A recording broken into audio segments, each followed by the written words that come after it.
All right, we are working on our 3D and Beyond project.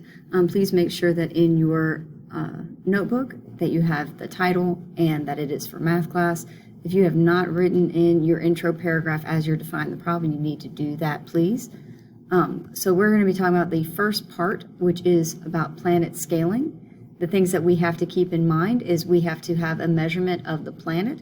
We could have the diameter, which is going from one edge of the circle through the middle to the other side of the circle. The circumference, which is the distance around that round figure. It's like the perimeter, but for circles. And then the radius, which goes from the center only to the edge. We are going to be given the diameter in this case.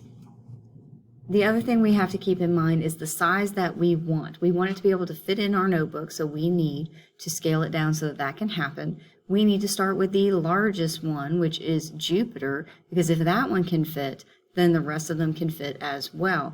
We also need to make sure that all of the planets are scaled the same way. Okay, so they're scaled the same way so they can be compared to each other. All right, so as we mentioned, we're going to start with Jupiter. Now, Jupiter's actual diameter is 142,984 kilometers. We want that to scale down to 18 centimeters. And the reason we picked this 18 centimeters is because it represents about how big you could draw the largest circle in your engineering notebook. And again, this is talking about the diameter. Now, the thing is, we want to scale each of the planets down the same way. So we're going to start with Mercury. Well, Mercury's actual diameter is 4,879 kilometers. We are trying to figure out how many centimeters that would be if we changed it the same way that we changed Jupiter's. Now, every single one of these is going to be set up kind of the same way. So we're actually going to set up a proportion, which is basically two fractions that are equal to each other. So we're going to fill in the information we already know. So I'm going to put Jupiter's original, actual diameter here. So that's Jupiter's diameter.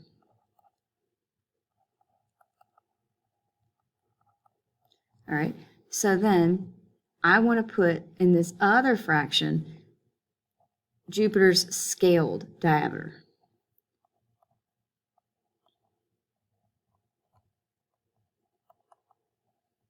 All right, so this whole fraction is going to deal, the first fraction is going to deal with the actual diameters of the planets.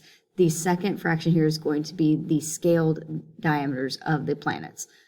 So we know that Mercury's is 4,879 kilometers as their actual diameter.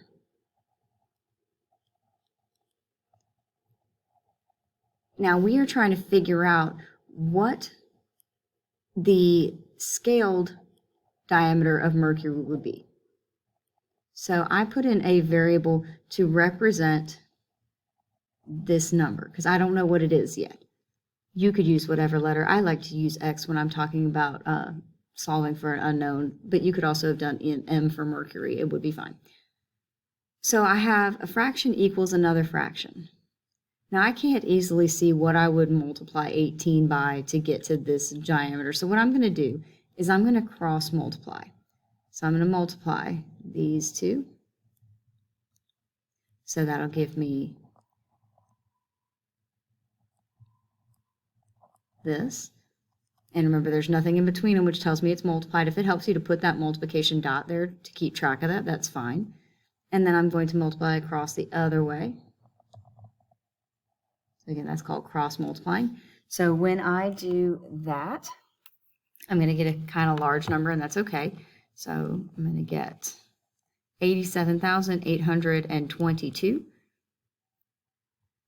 Now, we're trying to solve for this x. We're trying to get it by itself. So right now, these two values are being multiplied, so I need to do my inverse or my opposite, and I'm going to divide.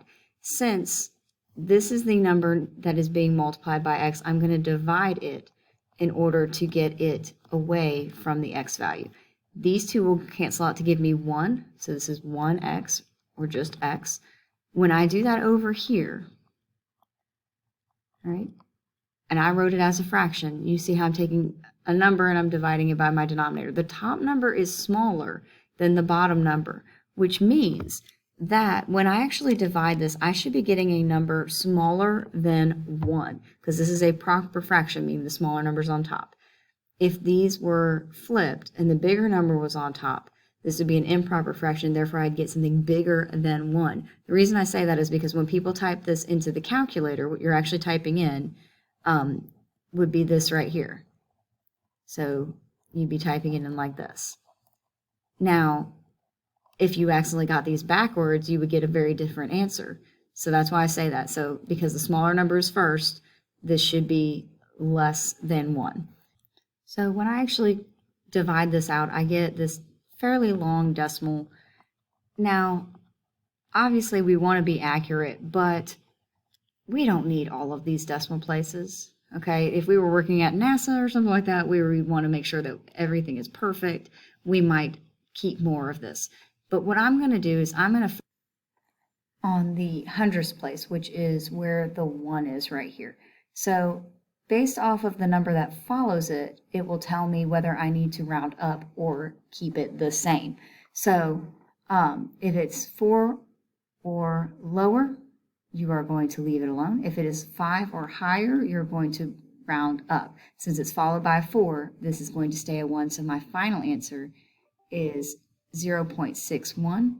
And this is 0.61 centimeters. So what we're saying is if I were to take this 4,879 kilometers and change it into centimeters based off of how we changed our, scaled down our Jupiter down into 18 centimeters, then Mercury is only going to be 0.61 centimeters because it is going to be so much smaller than Jupiter.